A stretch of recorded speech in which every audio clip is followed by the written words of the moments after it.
Good morning, everybody. I'm Don Stewart, and welcome to another edition of Breaking News. Today is Monday, the 3rd of November, 2025, and we have three very important stories in the news to bring you this morning. Stories that continue to set the stage for what the Bible says our world is going to look like at the time of the end of the age with the second coming of Jesus Christ and the many specific events it predicts that will precede it. So let's look at it. Fascinating story from Israel HaYom that really summarizes the situation right now. Trump accelerates Middle East plan as tensions grow. And then a story from YNET. Hamas delay strategy on hostage returns fuels Israeli frustration. We knew this would happen. Yes, we all knew this would happen. Then finally, a very troubling story from Fox News. Activist Linda Sarsour tells followers she will hold Zohran accountable if Mamdani wins the New York City mayoral race. She is this uber left-wing Palestinian activist who's been against everything American, Israeli, Jewish from the beginning in New York City. Got actually helped get Mamdani started, and she'll be there as an activist if indeed he wins, which would be the very worst thing that could happen for New York City. But we'll have to wait and see. So let's see how these stories pan out. First of all, headline number one: Trump accelerates Middle East plan as tensions grow. Israel HaYom. The U.S. is focusing, and here's the deal, we keep hearing about this, focusing on November 8 efforts on November 18th. That's the date the Saudi Crown Prince Mohammed bin Salman, MBS, visits the United States, during which an expanded defensive pact and new arms deal between the two countries are expected to be announced. In other words, this is kind of the day we got to wait 2 weeks to find out what's going to happen here. While Israel grapples with the murky diplomatic maneuvers in Gaza, Washington is fast-tracking President Trump's grand strategy in the Middle East. The administration is aiming for November 18th, the date when Saudi Crown Prince MBS Mohammed bin Salman visits the United States. During the visit, the two sides are expected to announce an expanded defensive pact and new arms deals even before resolving Saudi Arabia's demand for independent uranium enrichment. Statements by uh, independent Saudis' uranium enrichment. Statements by senior Iranian officials about their determination to rebuild damaged nuclear sites and continued enrichment are likely to be used by bin Salman to justify his nuclear ambitions. In other words, the Saudis want to start enriching uranium also. In light of this, he is expected to add the demand to the list of conditions for normalizing ties with Israel after his previous request for a roadmap towards an Israeli-Palestinian political horizon was incorporated into Trump's 20-point plan. Saudi Arabia, which welcomed the Gaza ceasefire and voiced hopes for stability, remains, like the UAE, United Arab Emirates, skeptical about the feasibility of Trump's plan for ending the war, as well they should be. Both nations have conditioned their participation in Gaza's reconstruction on a sustained and stable ceasefire, a phased Israeli withdrawal, the disarmament of Hamas's terrorist organization, and the transfer of authority to the Palestinian Authority or to another internationally recognized body. Trump and his team are likely to try to bundle these stipulations into the normalization deal Israel would be expected to accept. We'll see about that. About a week before bin Salman's visit, you've got the Syrian president, al-Shara, scheduled to visit Washington, where bilateral relations will be discussed. However, his ties with Israel are likely to come up also, in light of the ongoing talks aimed at establishing security arrangements between the two countries. Add to this, and here's a mess we haven't mentioned, but this is what's going on now, a volatile mix. There's growing tensions in Lebanon on the Lebanese front, driven by Hezbollah's rearmament efforts and the Lebanese government's failure to dismantle the terrorist groups. If Israel didn't have enough trouble, you got that problem now. U.S. Ambassador to Turkey Tom Barrack recently revealed troubling data about Hezbollah's remaining firepower and the Lebanese government's inability to address the threat. Combined with warnings from Israeli Defense Minister Israel Katz, this has reignited public discussion around the possibility of another round of fighting in Lebanon, despite official rhetoric about peace prospects. And so here's the key, and this is really well done here. What does all this indicate? I really love what he said here. First, instability remains the defining feature of the region. Isn't that the truth? The intense involvement and close monitoring by Trump and his advisors reflects their understanding that the embers are still glowing on every front. Second, ambiguity. The ceasefire and diplomatic arrangements in each arena were intentionally left vague to expedite agreements, but this has allowed for divergent interpretations, as anyone should have seen coming, of course. Reality on the ground will ultimately shape the outcome, as we continue to emphasize too. And third, the third issue is disarmament. The idea that the so-called resistance axis could be disarmed through diplomatic agreements is at best naive. An editorial last week on Hamas's Al Risala website predicted that efforts to disarm both Hamas and Hezbollah will fail miserably. Now let's get this. The writers stressed the centrality of armed struggle to the resistance ideology and armed that disarming these groups would effectively spell the end of the Axis, an outcome the groups cannot allow. In both Gaza and Lebanon, there's no governing authority capable of enforcing such a disarmament. In other words, they were never going to disarm in the first place. They said they'd talk about it, and that's what the mistake that was made. Oh, Hamas said they'll disarm. No, they said in phase two, we will discuss this. And that was the big worry. And here we go. They're not going to disarm neither Hezbollah in Lebanon nor Hamas in Gaza. And so the question then was Israel too quick to ease military pressure? Of course they were. The famous observation by Prussian military theorist Karl von Clausewitz that war is the continuation of politics by other means has been frequently cited by those arguing that the time has come for diplomacy. But in light of the current picture, it's worth asking whether Israel was too hasty in scaling back its military pressure. Of course they were. They had Gaza, in crosshairs, 80% in control, ready to, swoop down and finish them off. And then comes the agreement. They got the 20 hostages back. But what did they do? They had to move back to this yellow line where now they only control something like, according to the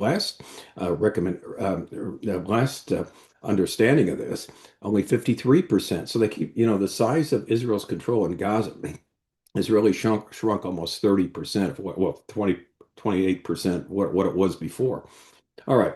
Now, the article goes on to say, either way, it's not too late to learn the lessons and recalibrate. Well, we'll see about that. First and foremost, Israel must avoid trading real strategic gains for vague future promises. This applies to preserving its military presence and freedom of action in Syria, to nuclear enrichment in Saudi Arabia, and to any future diplomatic frameworks with the Palestinians. Well, if the U.S. and Donald Trump says they can enrich uranium in Saudi Arabia, I'm afraid it's game, set, and match. Second, Israel must not compromise in the fight to prevent Hamas and Hezbollah from rebuilding and rearming. With all due respect to mediators and even the U.S., this is a task that only Israel can carry out, something we've said from the beginning, and many others have said the same thing. Third, no matter what agreements are signed or understandings reached, reality on the ground will be determined by action. Israel should take advantage of the current moment while Hamas and Hezbollah are weakened to impose the arrangements it deems necessary. The policy may contain risks of renewed hostilities, friction with mediators, and possibly even with the United States administration. But the alternative, as this article concludes, is far more costly. And this is an excellent summation of how things stand, where they stand right now.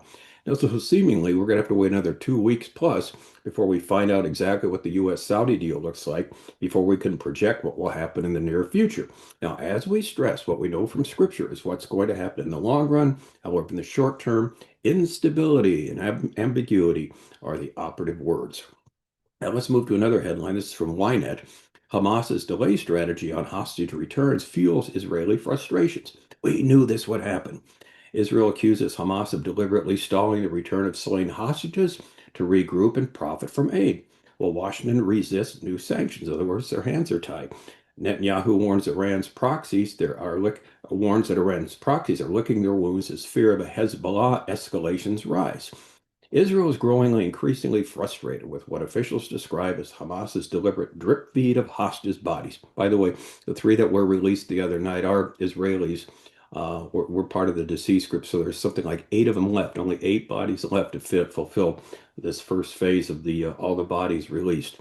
Okay, but as they said, they've accused the terror group of exploiting the ceasefire to regroup, which they've done, settle internal scores. That's what they've done, executed the dissidents, and profit from humanitarian aid. In fact, there's a video of them hijacking a truck of humanitarian aid with guns and this and that. And Hezbollah or Hamas is upset that this video went viral, just to show that they're the same type of criminals they've always been. That's why the people there aren't getting the food. All right. Senior Israeli officials say Hamas is intentionally dragging out the process, calculating that U.S. President Donald Trump will not allow Israel to jeopardize the ceasefire. He broke it. Israel's hands are tied, one official said. Well, of course they are. Americans view the release of 20 living hostages as a major achievement and want to move to the next phase. Now, for them, retrieving the bodies is important, but not worth derailing the agreement. See, Israel has a different perspective on this, but we'll see where all this goes.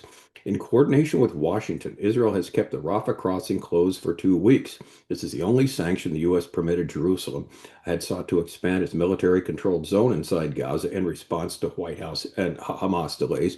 But again, as we talked, the White House vetoed the plan. What they were going to do is not have the Rafah crossing closed. That's the one from Gaza into Egypt and back and forth, but also to, all right, we'll just take some more territory each time you do a delay tactic or give us non-hostage bodies like you did. We'll just take a little more land here and there. But the U.S. said, no, we're not going to let you do that. Behind the scenes, American officials are pressuring mediators to demand that Hamas uphold its commitments. Hamas is stalling on purpose, said one Israeli security source. We know they could return several of the bodies immediately. It's not goodwill, it's calculated manipulation. Do you expect anything different from these people? All right. Despite the frustration, Israel official says they're trying to preserve coordination with Washington. We knew Hamas would behave in this way. We're waiting for Americans to realize who they're dealing with and give us the green light for tougher measures. I would not hold my breath because it's not just the Americans here. It's the Americans dealing with the Muslim world, including Saudis and others that are keeping Israel from going forward here. That's why they're um, basically fighting the idea of Israel doing any type of response here. And so another heading here, the U.S.-led stabilization force takes shape. They're still working on that. It's supposed to consist now of solely from troops from Muslim and Arab nations, including Indonesia, Azerbaijan, the UAE, and Pakistan. The U.S. hopes this composition will prevent the forces being viewed by Gazans as a foreign occupation. However, here comes the issue. Israeli officials fear that without clear safeguards, the force's weapons could eventually be turned against Israel rather than Hamas. And that's what's always happened in the past when something like this happened. There are serious discussions about its mandate and deployment zones, one diplomat said, noting Israeli concern that Hamas is using the ceasefire to rebuild tunnels and infrastructure under the guise of calm. Now, the last part here is something we've talked about.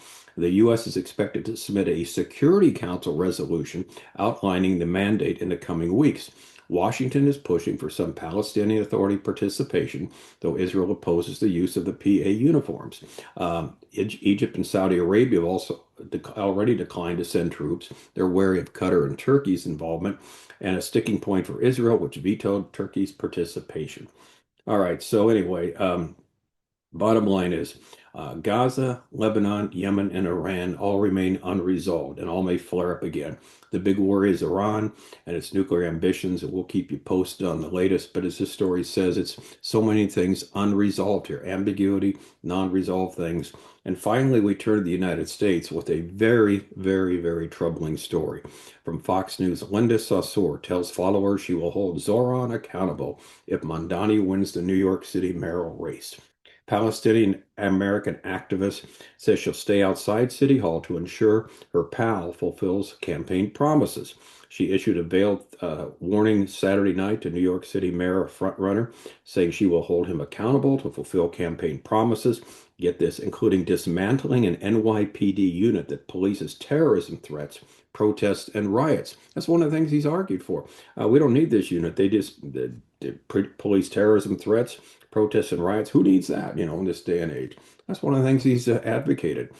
In a live stream on Instagram obtained by Fox News Digital, she told her followers that electing Mamdani doesn't mean that the network that supports him will let him do whatever the hell he wants to do when he gets to City Hall. I just want all of you to know I'm not going to work for his administration. I'm not going to work in City Hall because guess what? There've got to be people like me willing to stay outside. In other words, her and her people are going to make sure Mamdani toes the line in everything that he claimed he would do. Now, just to get a little background on who this woman is, she's a member of the Democratic Socialist America, along with Mamdani. She had been like a political mentor to Mamdani. In 2017, they canvassed together for a city council candidate. They endorsed by the Democratic Socialists of America in a race that he lost, a person called Qatar El-Yateem. Not long after, Mamdani joined the board of the Muslim Democratic Club of New York, which Sarsour co-founded. She endorsed his winning the race for the New York General Assembly and was an early supporter when he announced his race for the mayor's job. And her group, Empower Action, is one of 110 groups in a wide coalition of Democratic Party affiliates working with labor unions and Muslim and South Asian groups to elect the New York City's first Muslim mayor. All right. As we have indicated, it's the election's tomorrow. His election, if he wins, would be the worst thing imaginable that could happen in New York. More than that, the implications for the Democrat Party and its continue to move to the far left, a viewpoint that most Americans soundly reject. However, again, we'll have to wait to see what transpires as well as the fallout. Here's what we are seeing, and this is beyond any doubt, the deterioration of the U.S. from the inside. Indeed, there are a number of people running for office that would be unthinkable just a few years ago, even to give them, even to run for office, much less have the possibility of winning. If they win, it may be the continuation of the decline of the United States as a superpower with what Scripture predicts, because as we talked about before in our book, 25 Signs Were the End, sign number 11, in the last days invasion by Russia, led by Russia with Iran, Turkey, and others. The United States is not a player because this Russian leader, Gog is his title, when he decides to invade Israel, he doesn't give a second thought about anybody intervening on the side of Israel, meaning there's no superpower there who can or will intervene on Israel's behalf, which tells us something has happened to the United States. And that's sign number 11 of our 25 signs. Again, if you're new to us, the book is a free download from our website, Educating Our World, under the heading of Bible Prophecy. Everything's free. Please take advantage of our material. All right, that's the latest. So much going on. We'll keep you posted later. As always, I'm Don Stewart. Thank you so much for watching. And until next time, may the Lord richly, richly bless.